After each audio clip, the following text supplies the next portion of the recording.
So, The Man of Tai Chi is Keanu Reeves' directorial debut and is a martial arts film in which Reeves plays the big baddie. He is the antagonist of our hero, Tiger Chen, played by Tiger Chen, who is a Tai Chi practitioner whose skills attract the attention of Reeves' Donaka Mark, who runs an underground fighting ring of sorts and wants Tiger to fight for him. As Chen reluctantly agrees to fight in order to make repairs to his master's temple, he begins to lose sight of the real meaning of Tai Chi. Now, there are some pretty strong points to this film. Firstly, the plot. I love being able to say this about a martial arts film because, let's face it, in general, most martial arts films do not have a particularly strong plot. We're not there for plot, we're there for action. So it's a very nice little bonus when a plot actually does have even a little bit of substance to it. Films like this are not known for being deep and meaningful, and the plot is generally an afterthought, if even that. But the film does actually have a reasonably interesting story. Things happen in a logical way, and you can see most of the end results coming from a million miles away. But it does go in a couple of directions, a couple of interesting directions that I wasn't expecting it to initially going in. The other pro, thank God, are the fights. They are choreographed and, equally importantly, shot really pretty well. This isn't a wire work, everyone fly around everywhere job. This is much more grounded, think more on back than hero.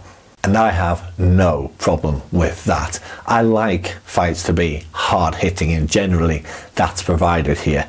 I love films like Hero and House of Flying Daggers, but I like a punch to look like it hurt.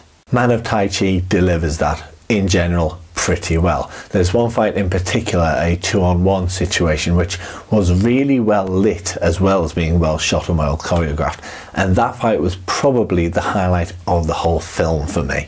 There is one fight, however, between Tiger and Aiku Uwais, which was disappointing for me. I'll go into more detail in the spoiler section, but believe me, if you are thinking of picking this one up because Aiku Uwais is in it and you know how good Aiku Uwais is, don't.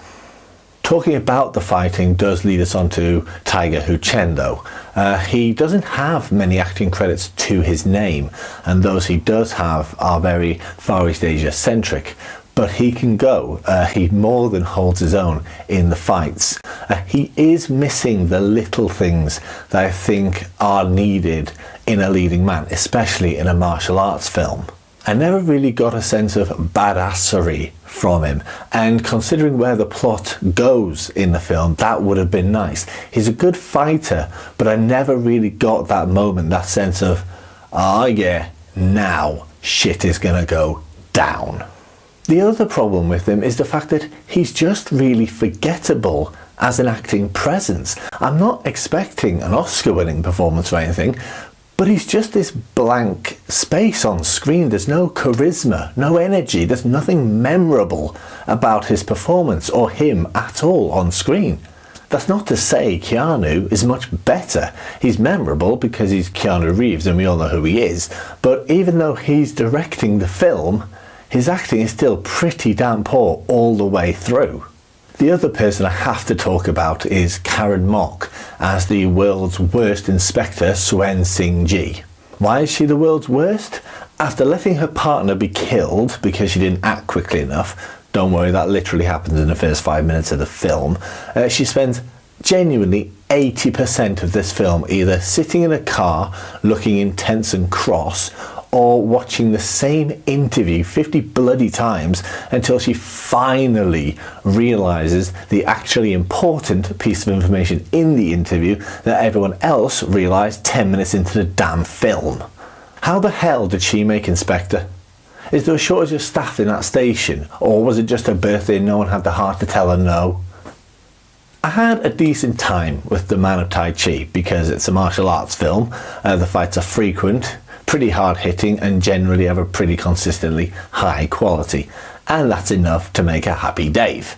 The plot is easily good enough to string the fights together, and that's all I really need. Any more is a bit of a bonus in a film like this. Our leading man really is disappointingly forgettable though, and Keanu still can't act even in a film that he's directing.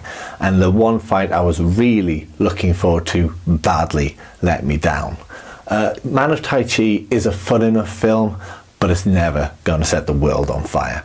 I'll be going into more detail on a couple of things in the spoiler section, but if you don't want to see that, then thank you for watching, and I'll talk to you soon. Otherwise, I'll see you in a couple of moments in the spoiler section. Welcome to the spoiler section. Now, the first thing I want to talk about for this film is the plot, because I was pleasantly surprised. I really enjoyed the plot twist in the film.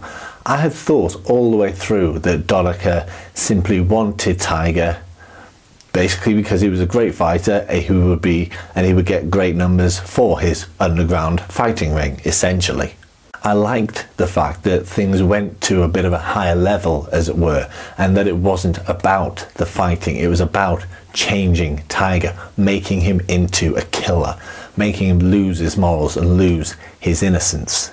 It's not the biggest revelation ever in a film, but it's nice to have things switched up at least a little bit, especially since in a lot of martial arts films, the plot essentially boils down to, here's a tournament, win it because you're good. You won. Good. The end. There are also two fights which I think warrant more discussion. The first is my biggest disappointment with the whole film. I knew coming into this movie that Iko Uwais was in it, and if you don't know who Iko Uwais is, do yourself a favour and go and watch The Raid and The Raid 2, because he's the lead in both, and they are two of my all-time favourite martial arts films. They may even be numbers 1 and number 2. I'm not going to say switch off this video and go and watch them now. This video has about 2 minutes left of it and you've made it this far. It's not going to kill you another 2 minutes, just be patient. But the fact is, Iko Uwais can seriously go. He is one badass motherfucker and he can fight. His fight scenes in the Raid films are amazing, and I will watch any film that he is involved with. I'm just praying one day to see him v Tony Jaa in a film that Tony Jaa has had absolutely nothing to do with the writing, producing or directing of. But anyway, I digress. The point is, I knew Iko Uwais was in this film, and I knew that meant I was going to get an Iko Uwais fight. Unfortunately, the fight we get happens immediately after Tiger finds out about Big Bad Keanu's plan and refuses to fight. For fuck's sake, seriously. I understand why Tiger is refusing to fight for the plot. Really, I do. But you've got Iko bloody Uwais. Fucking use him. Here's an idea. If you've got Iko Uwais in your fucking film, don't have him be involved in the fight where your hero decides he's not going to fight. Have him be in a previous fight when the hero actually is fighting, make it completely badass, and leave us martial arts fans happy bunnies. That's not a hard thought process to get through as far as I'm concerned. It's not rocket science. And if you get that reference, kudos. So anyway, after that rather colossal dollop of disappointment, the film ends with the final fight between Tiger and Donica, and it's alright. It's nothing special considering the fact that it is the climactic fight of the film, but it's not bad. Keanu looks really stiff at the start of the fight though. I suppose The Matrix was a long time ago and this was pre-John Wick awesomeness. But also, Tiger wins, shock horror, with a weird magical invisible chi fireball thing that his master did to him, but as far as we know, never actually taught him. How the hell can he even do it? It presumably took his master quite a long time, years, perhaps even decades, to learn how to channel his chi into a pretty literal energy ball, and now Tiger can just do it without being taught well enough to kill a man. That seems a little odd, especially given the fact that this had been a film which had basically realistic fights all the way through against kickboxers, against MMA fighters, etc. Now for the final third, you're going to just introduce magical chi energy blast things.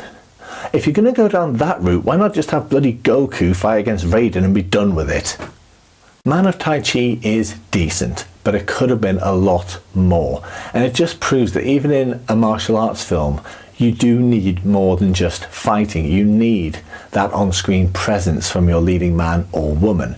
And also, just as a hint, if you have one of the best movie fighters working, you might actually want to use him properly, instead of resorting to fucking mind bullets. Just a thought. Thank you for watching, and I'll talk to you soon.